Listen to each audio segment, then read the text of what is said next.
Kirsten Gillibrand is in that race and is not just a candidate, but really a living metaphor. Gillibrand is someone who's lived a remarkably fortunate life. Until about 10 years ago, she was a member of Congress. Virtually nobody outside the mostly rural 20th congressional district in upstate New York had ever heard of her. She was considered a thoroughly average member of Congress, maybe a little below average. And then one day, Hillary Clinton decided to run for president, and Gillibrand hit pay dirt. She was plucked from obscurity and handed one of the safest Senate seats in America.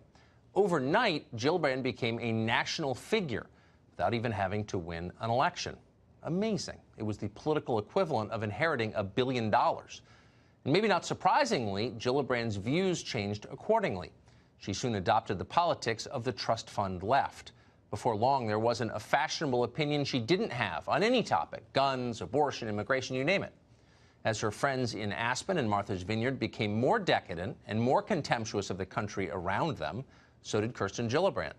By this past weekend, when she appeared on Face the Nation, Gillibrand was arguing against continuing to operate the United States as a sovereign country. Let everyone in, she demanded. Detaining anyone is immoral. Watch. But you oppose even what the Obama administration did in terms of keeping families together or keeping them together for a longer period of time in detention? I wouldn't, as president of the United States, I wouldn't use the detention system at all. Homeland Security, though, is saying hundreds of thousands of people are crossing the border, and they need to go somewhere before their asylum claims are actually heard. What would you do with them? They don't need to be incarcerated. They can, if they're given a lawyer and given a process, they will follow it. Hundreds of thousands of people, millions of people over time.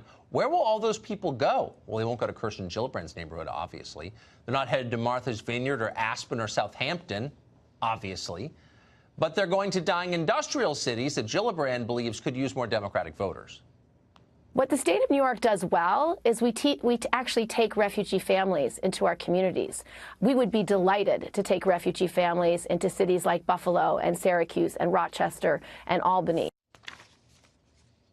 So think for a minute about what Gillibrand is saying here. She's arguing that anybody from anywhere in the world must be allowed into the United States, awarded a publicly financed lawyer, given a free place to live along with free health care and schools, all of which you pay for, and allowed to stay indefinitely unless they lose a court case that, by the way, they will definitely show up for. That's her core assumption. The people who have demonstrated contempt for our laws will arrive in court when asked. Gillibrand trusts them to do that. And why wouldn't she trust them?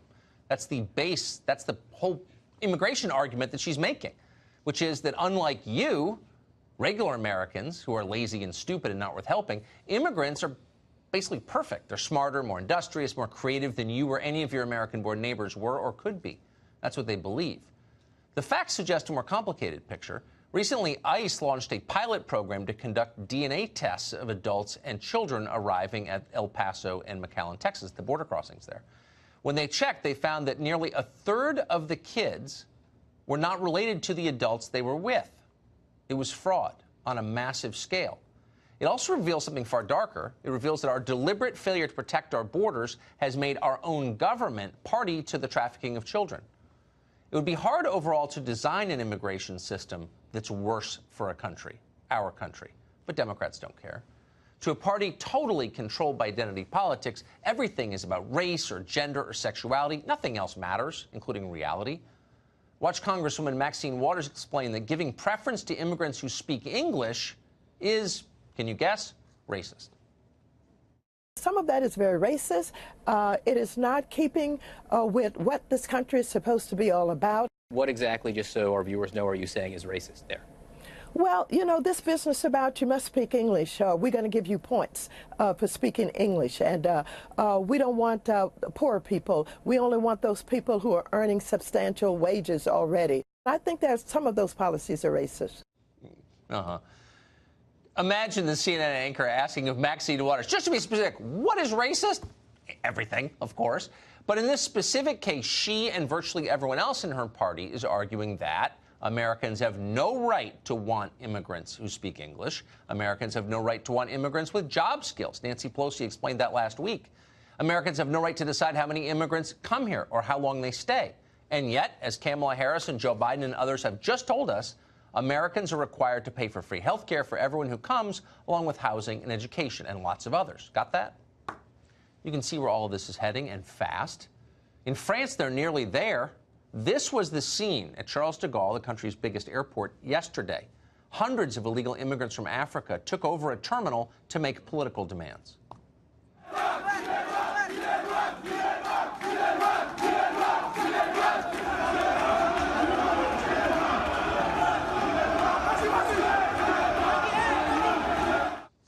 At one point, a leader of that demonstration chanted this into a loudspeaker, quote, "France does not belong to the French.